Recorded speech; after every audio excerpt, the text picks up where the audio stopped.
Entering the creative consciousness of director and Adobe expert Kristian Gabriel.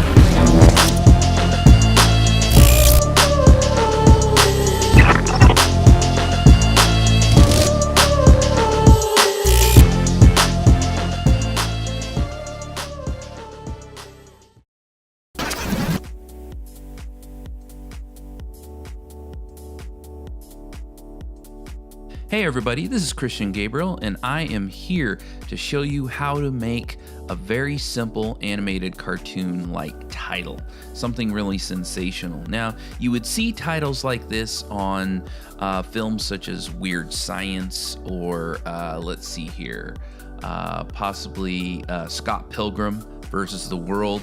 And of course, in future tutorials, I will show you how to actually create those titles. But for right now, let's keep it simple. We're actually going to create this with no keyframes. So this is going to get pretty interesting here. So I'm going to go up and I'm going to create a new composition by going up to the composition menu and saying new composition. Now I could also just hit Command or Control N, and that will bring up this little menu right here. I'm going to go ahead and leave it on 1080p right here, HDTV 1080p 2997. And I'm going to make sure that my duration is 10 seconds, just like that, okay? If yours says 30, no problem. Just highlight the duration right here, type in 1000, just like that, and say okay. All right, so now we're inside of the composition right here, and I'm gonna just get some type going on here. So I'm gonna go up to my type tool, up in the top of the toolbar right there. I'm gonna click on the type tool, and then I'm gonna go into my composition canvas right here, and I'm just gonna click in right here, and you'll notice that my cursor is really big right here. Yours might be a little smaller. The way you can adjust that is before you click in, you could go over to your character panel and raise this number to 200 or more or less. Definitely you don't want something like 12 pixels going on in there, because then you'll have this really tiny type here. All right, so I'm just going to click in there. I'm using type of your style here. And I'm going to go ahead and type in monster, just like that, and you'll see that there's an outline. This type is outlined right now. To get an outline, I'm going to go ahead and reset this. You don't have to copy me here. Just want to show you how it would probably look if you just type yours in. A lot of times After Effects saves your settings from things that you previously did. This is what yours most likely looks like right here. And to get that outline sort of look, we're going to go over to the left hand side and we're going to click on the fill color right here. And the fill color, of course, is white. We want to get rid of it though, so we're going to dip down right below the fill color right here, and we're going to choose the no fill color little box down here. And if I go ahead and click that, now of course you'll get this outline here. Now if you don't have an outline, don't freak out. All you have to do is click on the outline. That's this little box behind the fill, okay? And then choose a color, like this little white box right there. You could set it to white, okay? And it might be really thin, but no problem. All you have to do is go down here to your line thickness right here, and we could make it really thick, or we can make it really thin here. So I'm gonna make mine maybe around 7 or so. Keep it real simple. Okay, so here's about a 7 pixel thickness right here. All right, so I'm just gonna adjust this up a little bit here. Excellent. So once again, I'm not really going to adjust the font at all. I want to keep it kind of loose and a little crazy here. What I do want to do is kind of center this here, and not just the type itself, but I want to center the anchor point here. So as you can see down below your font right here, you got that little anchor point hanging out right here. The way we could center that is real simple. All you have to do is hold down your Control or Command key on your keyboard, and then go all the way up over here in your toolbar here, and then you're going to double click this funny looking tool called the Pan Behind tool. It's also known as your anchor point tool. So I'm going to double click that, and automatically it will center your anchor point. So now you want to center this. Okay, and the way we can center this is pretty easy. There are guides if we drag them around, but we can also go ahead and go over to the alignment panel right here. Now, if you don't have the alignment panel, just go up to Window and then choose alignment right at the top right here. So once again, I have alignment here. That's part of the Essentials workspace right here. I'm going to click on alignment, and you'll see the second one in right here is horizontal center alignment. If I click on that, you'll see Monster just kind of perfectly centers there. And the second one from the last here is vertical alignment. So if I click that, now I have a perfectly centered title. So now that I've done that, now I could really get to work here. So I'm going to make one of those cartoon titles that kind of where the edges wiggle. It's kind of a little punk rock, kind of like a faux organic kind of look, like we shot it on film or we actually drew it by hand. And the way we can do that is converting your type to a shape layer. Very easy to do. All you have to do is go down here, make sure you select your type layer, and then we're going to go up to the layer menu. We're going to go all the way to the top here, click on your layer menu. We're going to scroll all the way down to create shapes from text. Okay, I'm going to create shapes from text, and what that does is that will actually make a duplicate of your type and turn all the letters to shapes. So they're no longer live type right here. So you cannot edit them, like if, for example, you wanted to change the S or the N or the T. I couldn't do that without going back to the original. And as you can see down in the timeline, it took your original and turned it off and then made a duplicate, and there is the shape layer right there. So what I'm going to do right away is I'm just going to click on the original here and delete it.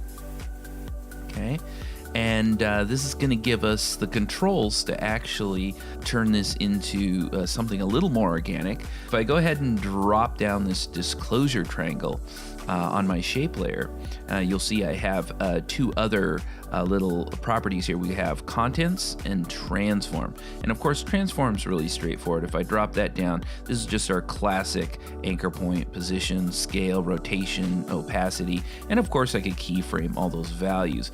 But the important stuff here is under contents. So if I drop that down, you'll see all my letters have been converted into shapes, and I could tweak and animate the stroke around them, the fill if there was a fill, and all kinds of stuff. So once again, really fun stuff. But I'm going to roll all this up, and I'm basically selecting this content level here, and I'm going to go ahead and move over to add. Now this allows you to add some really interesting properties to the contents in your shape layer. So if I go ahead and click on this, you'll see I have all kinds of really interesting things, which I'll explain in other tutorials at a different time there. And you'll see we have merge paths, gradient fills, all kinds of fun stuff. Well, I'm going to go all the way down to this thing called wiggle paths. And this is going to be really fun. As soon as I click on that, yours may not react as in a large way like mine does, but I'm going to go ahead and click on that. And you'll see how crazy this is. Well, I've been playing around with this, so it's going to pick up on whatever settings I was playing around with. You can see what it does. It not only really roughens up the edges of your letters, it actually pretty much auto keyframes in some ways the motion of those paths. You can see all the little peaks and spikes and stuff like that. Very cool stuff. If I hit my space bar and play that, you'll see it's very psychedelic there. I'm going to go ahead and tweak this a little bit. I'm going to go down, drop that down, and of course we have all these great parameters that allow us to really tweak out the look of this whole thing. So once again, if something's too much or too little, we can go in and really tweak that out there. We want more detail, right? Or less detail. More detail gives us more of those really kind of chopped up little peaks and fun stuff like that. I could smooth the edges out if I wanted to. So if you wanted a more subtle effect, then you could do that as well. So I'm just gonna go down here to wiggles per second. Now you can see if I hit play right now, it's really slow. You can see the little spikes and peaks moving around there. If I go ahead down to wiggles per second, if I increase that, it increases that movement. It increases the wiggles per second. Now if I really crank it, let's say to 41 here, and I play it, you'll see it wiggles pretty quickly there. Might be a little too fast there. I'm going to kind of dial that back maybe to about 21 here. And you'll see the edges kind of move around. If I were to change the size once again, move that up, you'll see now we're getting a really interesting look here. This is, once again, just like if you were to animate by hand. And there's some other things we could do as well. We could make the letters move up and down, shake around, and do all some crazy stuff. Once again, if you've seen things like Scott Pilgrim versus the World, it starts to make sense how you would create some of this stuff.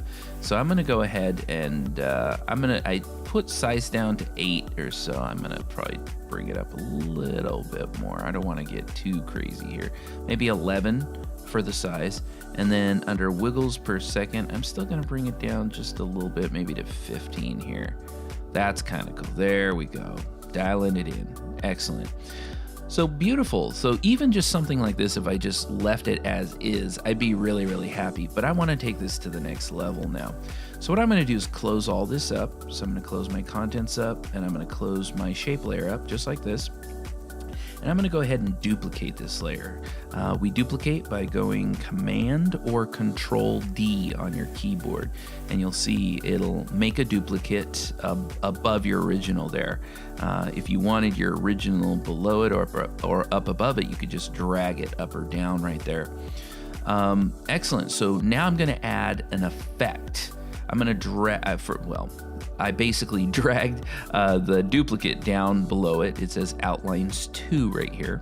And so I'm just going to select the duplicate below it, and I'm going to go up to Effect, and I'm going to go down to Blur and Sharpen, and then Fast Blur right here. I'm going to make sure I'm on my blur properties right here. If you can't find your blur properties, they're in your effects controls. Once again, if your effects controls panel is not open, you can go to Window right up here and then go down to effects controls. You can see down here. Mine is obviously up right there. The other way, if it is up but you can't see it, you can go to the corner where these little 2 arrows are. You can click on them, and then you can choose your effects controls or your project right here. So excellent. So I'm here in my effects controls, and I'm going to click into blurriness right here, and I'm just going to really simply just type in a 0.5 blur, just like that. Boom, just like that. So 0.5 blur on the duplicate. So the top layer has no blur on it. The bottom layer has a 0.5 blur on it. Now I'm going to go ahead on the duplicate layer with the blur. I'm going to duplicate that. Okay, and I'm going to move down below it, and I'm going to double up on this, or more than double up. I'm going to go ahead and type in maybe a 2-point blur on that one. So once again, this has no blur on layer number 1. Number 2 has a 0.5 blur, and then number 3 layer has a 2-point blur on it. Did I say that wrong? 0.5 blur? Yeah, 2-point blur. Okay, great. Awesome. I'm going a little crazy here. So now I'm going to go ahead and duplicate the 2-point blur again. Select below it and go up here. And I'm going to change that to maybe a 6-point blur right there. And you'll see each time I do it, it kind of softens out Monster just a bit, right? I'm going to go ahead and duplicate the bottommost layer, or the 6-point blur. I'll go to 16. As I move around, it's starting to get, it doesn't basically, even though I'm adding a blur, the sharpness is maintained by the top layer right here. And even though these are, basically have increasing blurs as we go down each layer, really what you're seeing kind of blur a little bit is those edges. It's kind of adding a kind of a subtle glow there.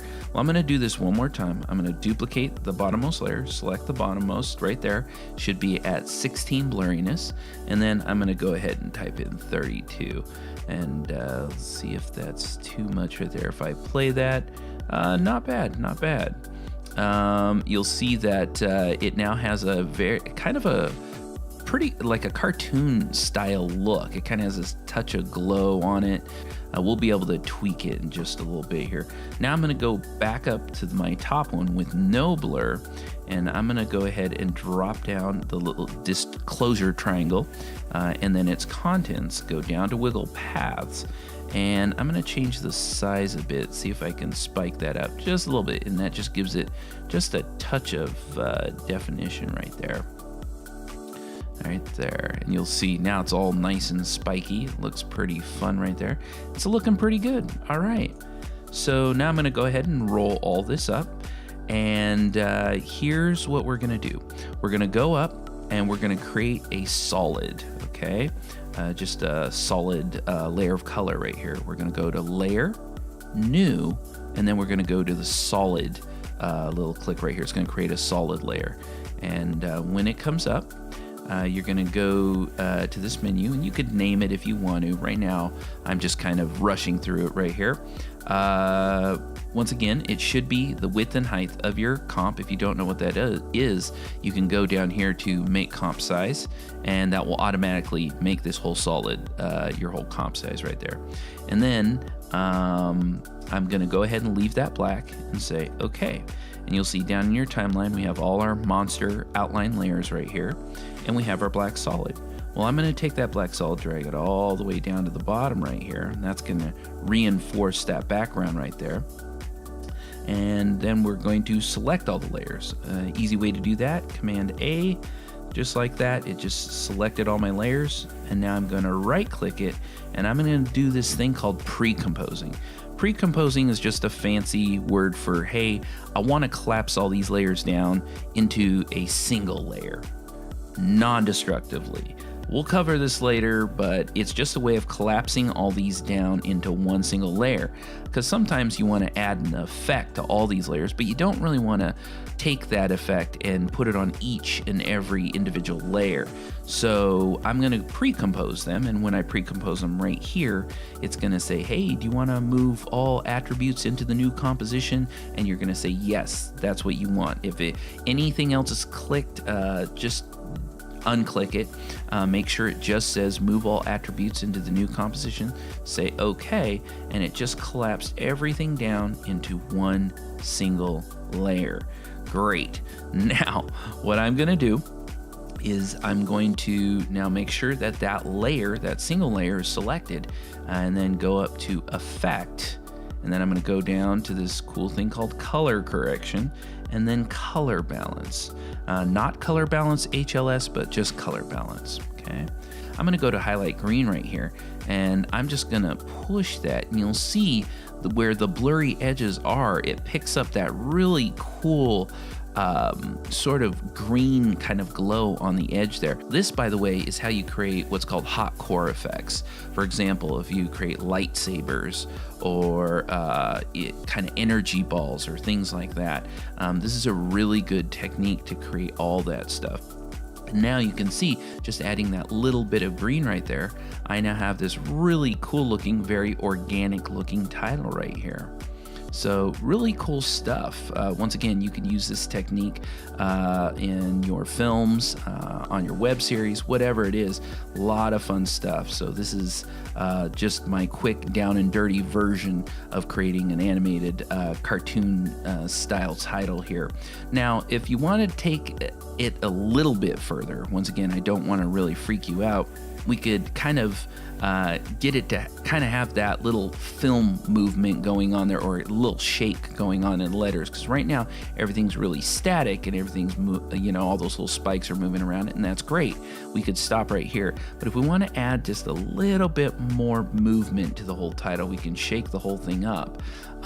We could go down here, and once again, this is without keyframes. I'm going to go ahead and roll down this triangle right here. I'm going to go down to our transforms right here. I'm going to drop that down, and you'll see under position right here, what we're going to do is we're going to activate what's called expressions on here. And once again, we will cover this at a later time, but if you just hold down Alt or Option on your keyboard, and then go over to your option stopwatch right here and click on it, it'll activate and bring up basically your position parameters for expressions on that property right there. So you see we got a lot of interesting stuff here. It gets a little crazy as we go up here. We have different variables we can dip into right here. Well, you also see we got this input field right here, and this is where we can type in code and other types of variables to do all kinds of stuff, as you'll see here. So what I want you to do is we're going to make sure we get rid of everything there. We're going to highlight everything, and we're going to type in wiggle, open parentheses, and I'm just going to go a little crazy here and type in 4, 4, just like that. And so I'm going to go ahead and do close parentheses and semicolon right there. And the first letter you see here is actually the frequencies of wiggles per second.